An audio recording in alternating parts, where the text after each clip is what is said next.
तारीख 10 अप्रैल 1912। इस दिन दुनिया का सबसे बड़ा जहाज अपनी पहली यात्रा के लिए तैयार था। इस जहाज का नाम था टाइटैनिक। इस जहाज को इंग्लैंड के साउथहैम्पटन से अमेरिका के न्यूयॉर्क जाना था। इसमें यात्री और क्रू मेंबर्स को मिलाकर कुल 2223 लोग शामिल थे।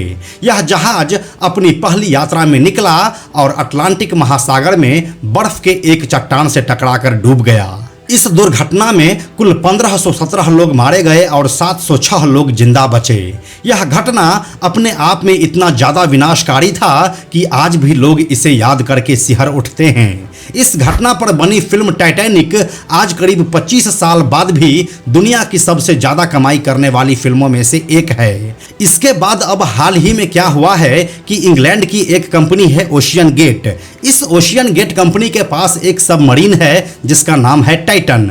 इस कंपनी का काम है कुछ अरबपतियों को उस टाइटन सबमरीन में बैठाकर समुद्र की गहराई में ले जाकर उस डूबे हुए टाइटैनिक के मलबे को दिखाना।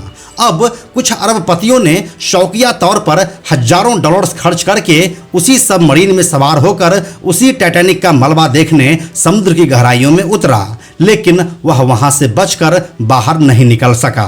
कौन कौन से थे वो अरबपति और क्या है इस घटना की पूरी कहानी, आइए आपको दिखाते हैं आज के इस वीडियो में। हेलो एंड नमस्कार, मेरा नाम है प्रशांत और आप देख रहे हैं बेजोरजोरा.com का यूट्यूब चैनल। फिल्म टाइटैनिक वाला डूबा जहाज एक बार फिर से चर्चा का विषय बना हुआ है। एक्चुअली में हुआ यह है कि इसी टाइटैनिक का मलबा देखने के लिए 18 जून को निकली एक पनडुब्बी अचानक लापता हो जाने के बाद से खबरों में थी। हालांकि लगातार कई घंटों से जारी सर्च ऑपरेशन के बाद जो खबर सामने आई वह दर्दनाक है। ऐसा बताया जा रहा है कि टाइटन पनडुब्बी में सवार सभी 5 लोगों की जान जा चुकी है। हम आपको यह भी बताते चलें कि यूएस कोस्ट गार्ड और टाइटन को ऑपरेट करने वाली कंपनी ओशियन गेट दोनों ने आखिरकार इस लापता टाइटन में सवार सभी लोगों की मौत की पुष्टि कर दी है। हम आपको बताते चले कि इस पनडुब्बी में जो 5 लोग सवार थे उसमें ओशियन गेट के सीईओ स्टॉकटन रश, ब्रिटिश अरबपति हामिश हार्डिंग और पाकिस्तानी टाइकून शहजादा दाऊद और उनके बेटे सुलेमान का भी नाम शामिल है।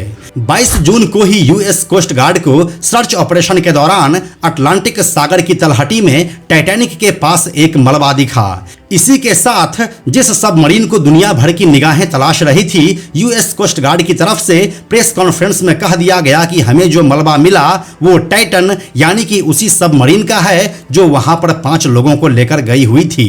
5 अरबपतियों को लेकर जा रही सबमरीन 18 जून को टाइटैनिक की ओर अपनी आखिरी यात्रा शुरू की। समुद्र के अंदर उतरने के लगभग 1 घंटे और 45 मिनट के बाद ही जहाज का पोलर प्रिंस से संपर्क टूट गया, जो सहायक जहाज था, और इसी जहाज ने उसे साइट तक पहुंचाया था। कथित तौर पर टाइटन हर 15 मिनट में पोलर प्रिंस को एक पिंग भेज रहा था। आखिरी पिंग तब मिली हुई थी जब जहाज स्थानीय समय के अनुसार लगभग 3 बजे टाइटैनिक के मलबे के ऊपर तैर रहा था।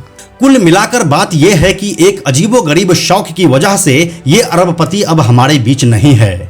अगर आप उस सबमरीन के अंदर की तस्वीरों को देखेंगे तो आपको पता चलेगा कि यह कितना मुश्किल रास्ता है। इसमें कुछ इस तरह से बैठकर जाना होता है और ये किसी भी तरह से आरामदायक नहीं है, लेकिन फिर भी लोग सही कहते हैं कि शौक बड़ी चीज है और इसी शौक का एक परिणाम आज हमारे सामने है।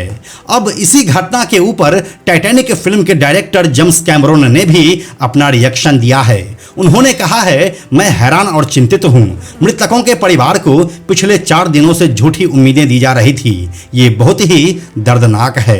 एक भयानक सपने की तरह ये घटना है जिसे सालों तक भुलाया नहीं जा सकता है। उन्होंने एक इंटरव्यू में कहा कि कई पनडुब्बी इंजीनियर के ग्रुप ने कंपनी को पत्र भी लिखा था कि वे जो कर रहे हैं वह यात्रियों को लेकर जाने के लिए काफी एक्सपेरिमेंटल है। इसे और ज्यादा जांचने और परखने की आवश्यकता है।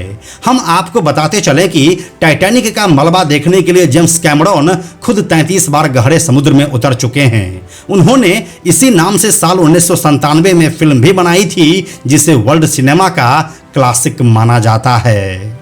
तो यही थी इस दर्दनाक घटना की पूरी कहानी, जिसने एक बार फिर से 111 साल पहले वाले जख्म को ताजा कर दिया है। दुनिया भर के अरबपतियों के इस अजीबोगरीब शौक के बारे में आपका क्या कहना है, हमें कमेंट में लिखकर बताइए। हम जल्दी मिलते हैं आपसे एक नए वीडियो के साथ। यह वीडियो अगर आपको पसंद आया तो इसे लाइक और शेयर जरूर करें। आने वाले वीडियोस के लिए बेजोड़ जोड़ा को सब्सक्राइब करके बेल आइकन को टच करना ना भूलें। Thank you so much.